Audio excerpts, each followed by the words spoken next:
first question about the title, that was something that we took from actually Teresa Kyungja's dictate.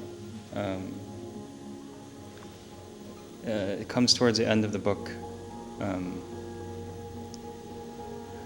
afraid I won't be able to recite the whole thing as I should be able to do.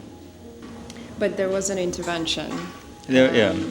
There was an intervention because the initial line does not include comma, and we wanted to introduce our own intervention into that text, which is giving it a rhythm.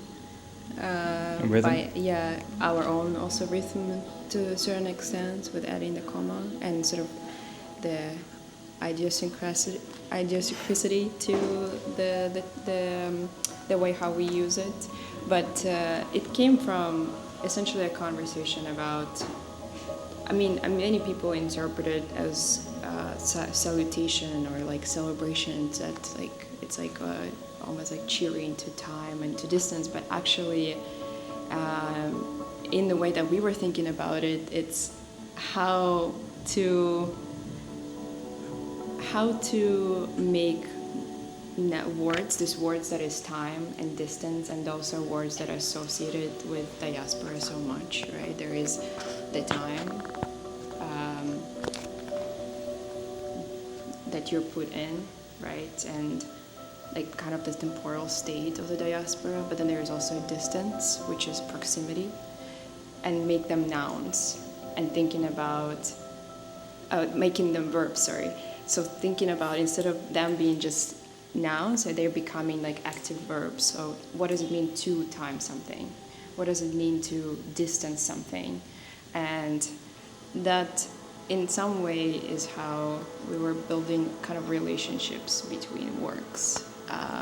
Because in some other context, these works would have not happened to be together, right? So there is the time and the distance that sort of occupies this space between the works, and the space also in how the diaspora functions, I think, because the story of this many different people is that they are not in the same place. Like we think of Koryo-Saram usually, or like how it contextualizes that its location is very much becomes like thinking about the history of Central Asia, thinking about the displacement. But what we see is that there is the afterlife, and actually there's something that we did not mention in our first response is that there is a big important component of the afterlife of the diaspora, and the time and the distance is that very direct relationship, I think, to afterlife,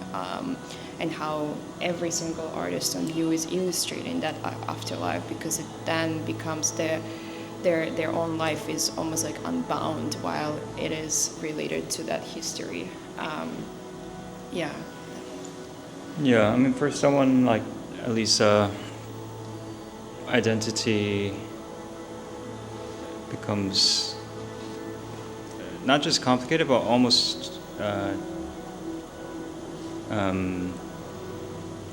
not trivial, but it's not something that she gets, I think, burdened by and encumbered by.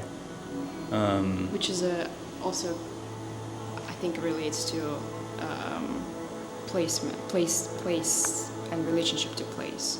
It's like where we end up, even when we are in the diaspora or outside of it. Well, I mean, her upbringing, she was born in Pakistan, and then moved to Ukraine, and then eventually Germany, which is where she is currently based. So she has very different relationship to like place, and but she in one of the works, Three Borders, she's tracing her family history. On one hand, she has a Koryo-Saram lineage from her mom, and then from her dad's side, there's a Ukrainian but also Jewish lineages, and it's interesting because like she in one of our conversations, she was sort of not denying, but saying that none of this, she doesn't think about identity. And it was interesting to observe that, because in at least the works that we've included here, that's all she thinks about. So that seemed to really demonstrate that contradiction between having to confront one's own historical connections, like the weight of history on one hand, and then as an artist and as a person who's always more and less than what we say we are. As an artist, I think she especially wants to be free of all that stuff and not bogged down by these identity issues. And I think the same goes to Daria, because she also has Ukrainian and Koryo-Saram lineages. It's just that they're sort of speaking from their own idiosyncratic positions to this experience, and I think it's not just about Koryo-Saram identity per se, but much more expansive than that.